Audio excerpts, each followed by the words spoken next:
কিছুদিন কোনো পরিকল্পনা ছাড়াই শুরু হয়, কিন্তু শেষ পর্যন্ত সেগুলোই হয়ে ওঠে সবচেয়ে সুন্দর স্মৃতি।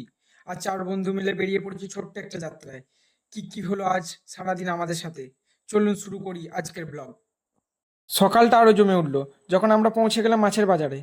চলো দেখে নেওয়া যাক আজকের প্রথম গন্তব্য। টাটকা মাছ, বাজারের কোলাহল, আর সব মিলে মুহূর্তটা উঠলো দারুণ। কিছুক্ষণ ঘুরে আমরা পছন্দের মাছটা কিনে নিলাম। মাছ কেনা শেষ করে আমরাও চলে এলাম এই দোকানে। এখানে এই বন্ধুটাই কিছু হার্ডওয়্যার্সের জিনিস কিনবে, আর আমরাও এই বাহানায় দোকানটাকে ঘুরে দেখলাম, গল্প করলাম, আর সময়টাই বেশ এইভাবেই কেটে গেল। সব কাজ শেষ করে বসলাম এক কাপ গরম চায়ের আড্ডায়। বন্ধুদের সঙ্গে এই ছোট ছোট মুহূর্তগুলোই দিনটাকে করে তোলে সত্যিই স্মরণীয়। বন্ধুদের সঙ্গে কাটানো এমন সাধারণ মুহূর্তগুলোই একদিন হয়ে যায় সবচেয়ে মূল্যবান স্মৃতি।